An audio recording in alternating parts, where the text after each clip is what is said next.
Hello students, कैसे हो आप लोग सभी। आई होप आप लोग सभी अच्छे होंगे। तो आज जो अपन यहाँ पर इस लेक्चर के अंदर डिस्कस करने जा रहे हैं, जो भी नीट या जेई वगैरह की जो प्रिपरेशन कर रहे हैं उन बच्चों के लिए जो फिजिक्स के चैप्टर वाइज फॉर्मूले हैं उनको अपन डिस्कस कर रहे हैं। तो आज के इस लेक्चर के अंदर जो चैप्टर अपन कवर करेंगे वो चैप्टर कवर करेंगे मैकेनिकल प्रॉपर्टीज ऑफ सॉलिड्स।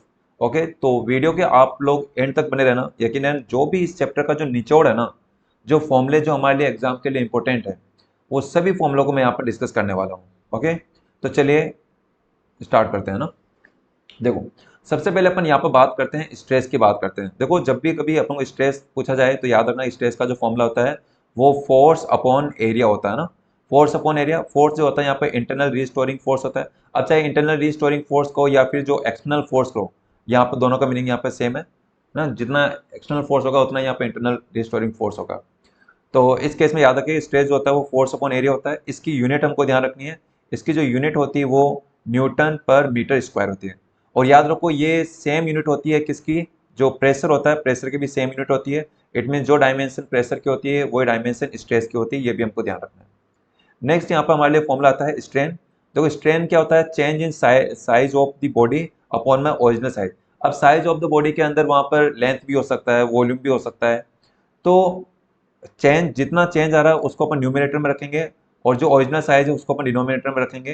तो ऐसे में हमारे पास स्ट्रेन का फॉर्मूला आएगा। और इसकी जो यूनिट है ना, ध्यान रखना ये यूनिटलेस क्वांटिटी होगी, क्योंकि ऊपर जो यूनिट रहेगी वो नीचे रहेगी। अगर ऊपर लेंथ चेंज इन लेंथ है तो अपन में भी लेंथ रहेगा, तो ऐसे में ये यूनिटलेस क्वांटिटी बन जाएगी। अगर यूनिटलेस है तो डायमेंशन लेस होगी ही होगी। तो ये ध्यान रखना है, यूनिटलेस डायमेंशन लेस दोनों एक क्वांटिटी होती है, याद रखिएगा। अब देखो, स्ट्रेन को भी यहाँ पर 3 टाइप का स्ट्रेन होता है जो हम ध्यान रख सकते हैं, जिसमें से होता है एक तो लॉन्गिट्यूडनल स्ट्रेन, वॉल्यूमेट्रिक स्ट्रेन और शियर स्ट्रेन।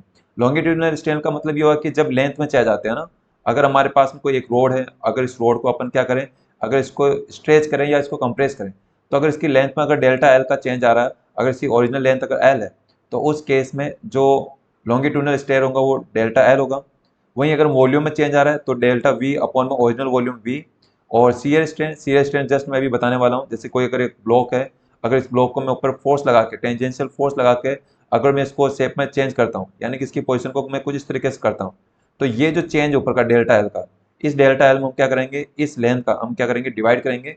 तो ऐसा हमारे लिए सीयर स्ट्रेन फाइन हो जाएगा। ओके, ध्यान रखिएगा, कोई सा भी स्ट्रेन हो यूनिटलेस डायमेंशन लेस होता है।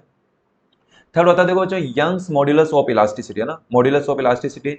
तो यहाँ पर सबसे फर्स्ट मॉड्यूलस है यंग्स मॉड्यूलस। तो ऐसे में जो यंग मॉड्यूलस का जो फॉर्मूला होगा वो longitudinal stress upon longitudinal strain होगा। तो देखो, मॉड्यूलस ऑफ इलास्टिसिटी यहाँ पर 3 टाइप का रहने वाला है, जिसमें एक यंग्स मॉड्यूलस हो जाएगा, एक बल्क मॉड्यूलस हो जाएगा, एक शियर मॉड्यूलस हो जाएगा। तो इन तीनों को अपन समझ रहे हैं। तो सबसे पहले है यंग मॉड्यूलस। तो यंग मॉड्यूलस का फॉर्मूला होता है longitudinal stress upon longitudinal strain. Longitudinal अभी जस्ट बताया था, अगर कोई लेंथ है, लेंथ वाइज अगर उसको आप स्ट्रेच कर रहे हो या फिर उसको कंप्रेस कर रहे हो, तो ऐसा में जो स्ट्रेस होता है उसको लॉन्गिट्यूडनल स्ट्रेस कहते हैं, और जो चेंज आता है वो लॉन्गिट्यूडनल स्ट्रेन बोलते हैं अपन। इसका फॉर्मूला बनेगा एफ अपॉन ए डेल्टा एल अपॉन एल। कोई स्ट्रेस ऊपर आ जाएगा, नीचे में स्ट्रेन आ जाएगा। आप इसको रेसिप्रोकल करोगे तो हमारे पास में यहाँ पर एक और फॉर्मूला बन के आता है, delta L is equal to F L upon A dot Y. देखो, अगर यंग्स मॉड्यूलस अगर अपन से फाइंड करने के लिए कहा तो अपन डायरेक्ट फॉर्मूला यूज करेंगे, y is equal to F A upon delta L upon L. और वहीं अगर हमको कहा कि भाई नहीं, आप तो यहाँ पर चेंज फाइंड कीजिए कि चेंज कितना बन गया है, तो ऐसे में हमारे पास जो फॉर्मूला बनेगा वो एफ डॉट एल अपॉन में ए डॉट वाई है ना, क्रॉस मल्टीप्लाई करके फॉर्मूला ड्राइव किया अपन ने। एल यहाँ पर ओरिजिनल लेंथ है। नेक्स्ट देखो, अगर हमारे पास में कोई एक रोड है, इस रोड पर अपन ने यहाँ पर कोई एम मास को यहाँ पर हैंग किया है, और ऐसे में अपन देखते हैं कि जैसे मास यहाँ पर हैंग करेंगे तो उस केस में इसकी लेंथ में चेंज आएगा। अगर ऐसे में अगर इसका यंग्स मॉड्यूलस फाइंड करना है तो यंग्स मॉड्यूलस का जो फॉर्मूला आता है y is equal to M G L upon में pi R square delta L. Pi R square को आप ए भी बोल सकते हो, एरिया। तो pi R square delta L, ये डायरेक्ट फॉर्मूला हम यूज कर सकते हैं ना। एम जी यहाँ पर इसका वेट हो गया, जो वेट यहाँ पर जो फोर्स अप्लाई कर रहे हैं अपन। तो ये फॉर्मूला हमको याद रखना है, ये सीधा उसी से फॉर्मूले से आया जो जस्ट अभी अपन ऊपर डिस्कस किया। अब देखो, यहाँ पर एक और इंपॉर्टेंट फॉर्मूला आता है कि अगर हमारे पास में कोई रोड है, अगर रोड को अगर अपन उसको मतलब कोई अलग से कोई एक्सटर्नल लोड नहीं उसको अप्लाई नहीं करते हैं, बस जस्ट इसको वर्टिकली हैंग करते हैं, तो उस केस में हम देखते हैं कि इसके ऑन वेट की वजह से, इसके खुद की वेट की वजह से क्या आता है, इसकी लेंथ में चेंज आता है। अगर हमको क्या करना है, इसके वेट की वजह से अगर इसकी लेंथ की चेंज निकालना है, तो इसमें लेंथ चेंज निकालने का फॉर्मूला हम यूज करते हैं delta L is equal to M G capital L upon 2 A Y. Very important formula है, याद रखिएगा। Delta L is equal to capital M G capital L two A by A, यहाँ पर cross sectional area है ना, ए यहाँ पर क्या है, एरिया है, cross sectional area, Y Young's modulus है, एल इसकी ओरिजिनल लेंथ है ना, एल इसकी ओरिजिनल लेंथ है, और डेल्टा एस का चेंज है। ओके, अच्छा अगर इसी को अगर अपन डेंसिटी की टर्म में बात करें, डेल्टा एल का फॉर्मूला तो कुछ नहीं, rho G L square upon 2y बन जाएगा ना। रो कैसे आ जाता है, तो अपन मास को यहाँ पर कन्वर्ट कर देते हैं ना, मास को अपन चेंज कर देते हैं, फॉर्मूला लगा देते हैं अपन, density is equal to mass upon volume, तो वहां से मास अपन फाइंड कर लेते हैं और यहाँ पर अपन प्लेस कर लेते हैं। तो ध्यान रखिएगा डेल्टा की इसके रो की टर्म में, डेंसिटी की टर्म में। नेक्स्ट, अब देखो अगर अपन क्या करते हैं, किसी रोड को स्ट्रेच करते हैं तो ऐसे में हमको क्या करना पड़ता है, वर्क करना पड़ता है, और जो भी हम वर्क करते हैं वो वर्क किस में स्टोर हो जाता है, उसकी पोटेंशियल एनर्जी में स्टोर होता है।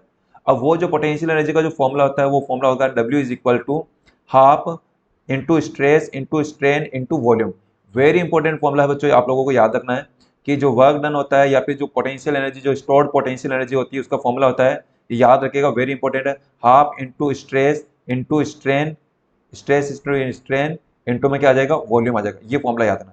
अब इसी में कभी कभी क्या करते हैं अपन, इसमें चेंज भी करते हैं, स्ट्रेस को स्ट्रेन के टर्म में या स्ट्रेन को स्ट्रेस के टर्म में भी अपन चेंज कर सकते हैं। तो उसको चेंज करने के लिए सिंपल फॉर्मूला यूज करना, y is equal to stress, y is equal to stress upon में स्ट्रेन।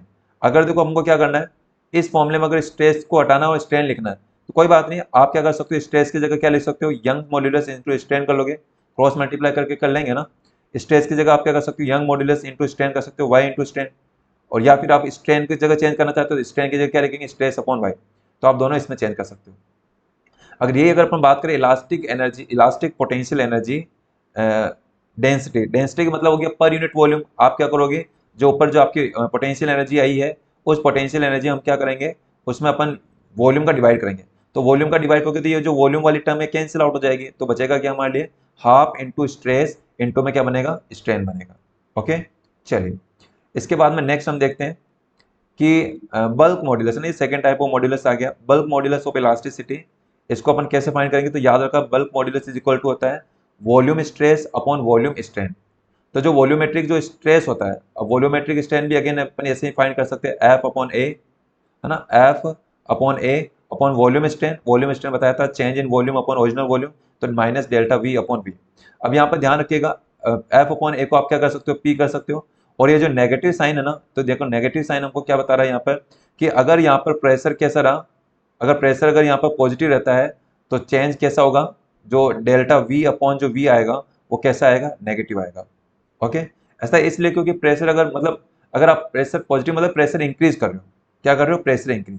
अगर अपन प्रेशर इंक्रीज करेंगे तो इस केस में क्या होगा, मतलब आप साइड से प्रेशर को इंक्रीज कर रहे हो तो उसका वॉल्यूम कम होगा, तो वॉल्यूम कम हो रहा होगा, तो उस केस में अपन कह देंगे कि यहाँ पर साइन नेगेटिव आएगा ना, तो प्रेशर इंक्रीज तो वॉल्यूम क्या होगा, डिक्रीज होगा। ओके, इसलिए अपन नेगेटिव साइन यहाँ पर यूज कर रहे हैं। अच्छा इसमें भी एक चीज़ का ध्यान रखना, देखो बल्क मॉड्यूलस अपन हर टाइप के मटेरियल के लिए यूज करते हैं, चाहे वो सॉलिड हो, वेदर इट इज लिक्विड और गैस, तीनों टाइप के लिए यूज किया जाता है। याद रखिएगा जो सॉलिड के लिए जो बल्क मॉड्यूलस होता है ना वो मैक्सिमम होता है, while for liquid is moderate and for gas is minimum, gas के लिए सबसे कम होता है। और एक और पॉइंट हमको यहाँ पर याद रखना है, अगर कोई परफेक्टली रिजिड बॉडी है, it means the shape and the size of the can not be change by the pressure से हम उसके शेप साइज को चेंज नहीं कर सकते, तो इन दैट केस जो बल्क मॉड्यूलस होगा ना वो इन्फानाइट होगा। याद रखना इन्फानाइट इसलिए हो जाएगा क्योंकि अपन क्या कर रहे हैं, B is equal to P upon delta V upon V अपन फॉर्मुला यूज कर रहे हैं। अब मैं कह रहा हूँ कि उसको प्रेशर अप्लाई करके आप उसके शेप को, वॉल्यूम को, उसको आप चेंज ही नहीं कर पा रहे हो। अगर वॉल्यूम को अपन चेंज नहीं कर पा रहे हैं तो डेल्टा वी कितना जाएगा, जो चेंज आएगा वो जीरो आएगा, और प्रेशर में आप जीरो से डिवाइड करोगे तो इन्फानाइट आ जाएगा। इसी तरीके से कंप्रेसिबिलिटी जो होती है वो बल्क मॉड्यूलस के क्या होती है, बिल्कुल इनवर्स होती है, यानी कि जिसका बल्क मॉड्यूलस ज़्यादा होगा उसकी कंप्रेसिबिलिटी कम होगी। अब बल्क मॉड्यूलस किसके लिए ज़्यादा होता है, सॉलिड के लिए ज़्यादा होता है, तभी तो आप उसको कम कंप्रेस कर पाते हो, सॉलिड को हम कम कंप्रेस कर पाते हैं क्योंकि उसके लिए जो कंप्रेसिबिलिटी होती है वो क्या होती है, कम होती है, क्योंकि बल्क मॉड्यूलस ज़्यादा होता है। नेक्स्ट आता है मॉड्यूलस ऑफ रिजिडिटी, या फिर इसको अपन शियर मॉड्यूलस भी कह सकते हैं। देखो इसको अपन कैसे फाइंड कर सकते हैं, अगर हमारे पास में कुछ ऐसा ब्लॉक है, अगर इस ब्लॉक की अगर आप अपर सरफेस पे है ना, जो इसकी जो ब्लॉक की जो अपर सरफेस है, जो टॉप सरफेस है, इस टॉप सरफेस पर अगर अपन यहाँ पर एफ फोर्स अप्लाई करते हैं, और एफ फोर्स अप्लाई करने पर देखो ये यहाँ पर देखो नीचे से क्या है, जो लोअर पोर्शन है वो लोअर पोर्शन कैसा फिक्स्ड है, नीचे से यहाँ पर फिक्स्ड है, यहाँ से कोई चेंज नहीं आएगा, ये ऊपर वाली जो अपर वाली सरफेस है वो इधर शिफ्ट हो जाती है राइट साइड में, तो ऐसा में हम देखते हैं यहाँ पर इसके लेंथ में चेंज देखने को मिलता है, अपर लेंथ डेल्ट एल का चेंज देखने को मिलता है। और इसकी हाइट को अगर मैं कैपिटल एल मानता हूँ तो हमारे पास में जो शियर मॉड्यूलस होगा वो कैसे फाइंड होगा, shearing stress upon shearing strain. Stress को कैसे निकाल सकते हो, फोर्स अपॉन एरिया। ध्यान रखना जो फोर्स होगा वो कैसा होगा, ये टेंजेंशियल फोर्स को हम कंसिडर करते हैं। और जो एरिया कंसिडर किया जाएगा ना, याद रखना बच्चों, जो एरिया कंसिडर होगा, ये जो अपर सरफेस है ना, इसका एरिया हम कंसिडर करते हैं ना, याद रखिएगा। और फाई यहाँ पर एंगल है। तो हमारे पास में फाइनली एक फॉर्मूला ध्यान रखना है कि shear modulus is equal to tangential force upon में एरिया और इनटू में फाई। फाई यानी यहाँ पे शियरिंग एंगल हो गया यहाँ पर, ठीक है। चलिए, अच्छा फाई निकालना कैसे निकाल सकते हो, तो फाई आप यहाँ पे निकाल सकते हो टेन थीटा से निकाल सकते हो, क्योंकि अगर आप यहाँ पर फॉर्मूला लगाते हो टेन थीटा तो टेन मतलब टेन फाई, तो tan phi is equal to क्या हो जाएगा, एल अपॉन कैपिटल एल।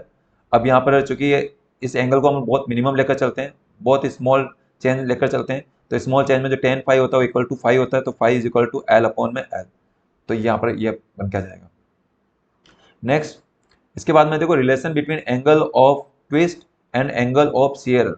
मतलब अगर हमारे पास में देखो कोई ऐसा सिलेंडर है और सॉलिड सिलेंडर है, आपने ऊपर से उसको फिक्स कर दिया, अब आप नीचे से क्या कर रहे हो, उसको फोर्स लगा के उसको ट्विस्ट कर रहे हो, टॉर्क लगा के उसको ट्विस्ट कर रहे हो। अब जब ट्विस्ट करोगे तो क्या होगा, इसकी जो एक सरफेस वो कुछ आगे डिस्प्लेस होती है, मतलब शेप में उसमें थोड़ा चेंज आएगा ना। तो जो चेंज आ रहा है वो कितना एंगल का चेंज आ रहा है, वो फाई एंगल का चेंज आ रहा है। ये फाई फाई इसको शेयरिंग एंगल बोलेंगे। और कितने एंगल के साथ ट्विस्ट कर रहे हो, तो नीचे आप देखोगे तो नीचे यहाँ पर थीटा यूज कर रहे हैं, तो थीटा एंगल के साथ उसको ट्विस्ट किया जाता है। तो थीटा एंगल के साथ ट्विस्ट करते हैं तो शेयरिंग जो एंगल आता है वो फाई आता है। तो ऐसे में अगर कभी अपन को फाई निकालने के लिए कह दिया जाए ना, शेयरिंग एंगल निकालने के लिए कहा जाए, एंगल ऑफ शेयर निकालने के लिए कहा जाए, तो इसका रिलेशन याद रखना, phi is equal to R theta upon में एल। आर यहाँ पर क्या है, तो आर यहाँ पर ध्यान रखना, आर इसकी रेडियस है, जो भी सिलेंडर है इस सिलेंडर की रेडियस है आर, और जो एल है, एल यहाँ पर इसकी लेंथ है सिलेंडर की, ध्यान रखिएगा। और थीटा मैंने बता दिया एंगल ऑफ ट्विस्ट है। नेक्स्ट, अब देखो एक हुक्स लॉ आता है, इसका ग्राफ भी है, वो ग्राफ आप देखना इंपॉर्टेंट है। तो हुक्स लॉ क्या कहता है कि जो स्ट्रेस होता है वो डायरेक्टली प्रोपोर्शनल स्ट्रेन होता है। मतलब जो उसके लेंथ में जितना चेंज आएगा ना, उतना ही आएगा जितना उसके स्ट्रेस में चेंज आएगा। तो स्ट्रेस और स्ट्रेन दोनों इन्वर्सली डायरेक्टली प्रोपोर्शनल होता है। प्रोपोर्शनल का साइन आते थे कॉन्स्टेंट यूज करते हैं, जिसको अपन इलास्टिक कॉन्स्टेंट या फिर मॉड्यूलस ऑफ इलास्टिसिटी भी कहते हैं। तो ध्यान रखिएगा, स्ट्रेस और स्ट्रेन का जो रेशियो रहता है ना, वो क्या रहता है, कॉन्स्टेंट रहता है। ओके, यही हुक्स लॉ है। Next, Poisson's ratio. तो पॉइजन्स रेशियो में क्या करना है कि अगर आप क्या करते हो, इसको नीचे से अगर आप इसको लेंथ को इंक्रीज करते हो तो देखो होगा क्या, अगर आप उसको लेंथ को इंक्रीज कर रहे हो तो उसके जो डाया है, जो डायमीटर है, उसमें भी चेंज आएगा। क्योंकि अगर पहले वायर अगर थिक था, अगर आप क्या करोगे कि उसको आप नीचे से अगर इसको स्ट्रेच करते हो तो इसका डायमीटर भी तो कम होगा ना, डायमीटर कम होगा। तो अब इसमें देखने को मिल रहा है कि जो लेटरल डिस्प्ले, देखो कुछ लेटरल चेंज भी आ रहा है और कुछ लॉन्गिट्यूडनल चेंज भी आ रहा है। तो इस केस में जो पॉइजन्स रेशियो होता है वो लेटरल स्ट्रेन अपॉन में लॉन्गिट्यूडनल स्ट्रेन होता है। तो लेटरल स्ट्रेन कैसे निकाल सकते हैं, तो देखो इसके मतलब इसके डायमीटर में कितना चेंज आ रहा है, तो change in diameter upon original diameter. और लॉन्गिट्यूडनल स्ट्रेन कैसे निकालेंगे, तो चेंज इन लेंथ अपॉन में ओरिजिनल लेंथ। तो delta D upon D, delta L upon L. तो ऐसे में आप क्या कर सकते हो, इसको सही तरीके से प्लेस करके रो इज इक्वल मतलब सिग्मा इक्वल टू क्या बन जाएगा, delta D upon D, L upon delta L. Okay, ये पॉइजन्स रेशियो। अब देखो इसके बाद में एक और आता है थर्मल स्ट्रेस आता है। थर्मल स्ट्रेस का मतलब ये कि अगर हमारे पास में कोई रोड है, अगर आप इसको दोनों एंड से अगर इसको आपको फिक्स करते हो, तो फिक्स करने के बाद में अगर अपन इसको हीट करते हैं, अगर इसको हीट देते हो तो हम देखते हैं कि भाई ये जो रोड है, ये रोड क्या करने की कोशिश करती है, ये एक्सपांड करने की कोशिश करती है। तो इसका एक्सपांसन की वजह से और साइड में एजेस को फिक्स करने की वजह से यहाँ पर क्या होता है, एक स्ट्रेस प्रोड्यूस होता है, और वो जो स्ट्रेस है वो थर्मल स्ट्रेस है। थर्मल मतलब हीट के कारण जो स्ट्रेस प्रोड्यूस हो रहा है उसको थर्मल स्ट्रेस कहते हैं। तो इसका फॉर्मूला क्या है, इसका फॉर्मूला ये है कि length at temperature T is equal to length at temperature 0 degree Celsius.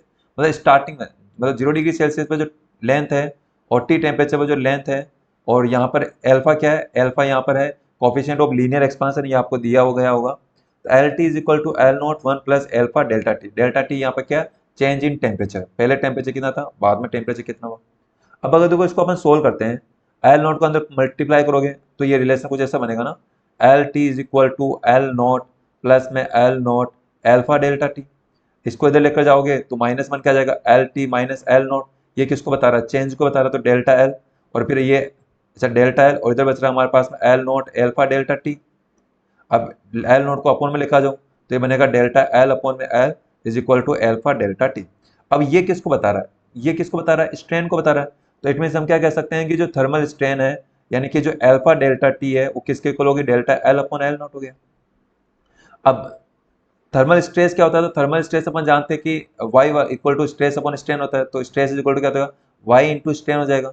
इस स्ट्रेन की जगह मैं क्या लिख सकता हूँ? ये लिख सकता हूँ अल्फा डेल्टा टी। तो वाई अल्फा डेल्टा टी मैंने प्लेस किया। तो ये आ गई थर्मल स्ट्रेस।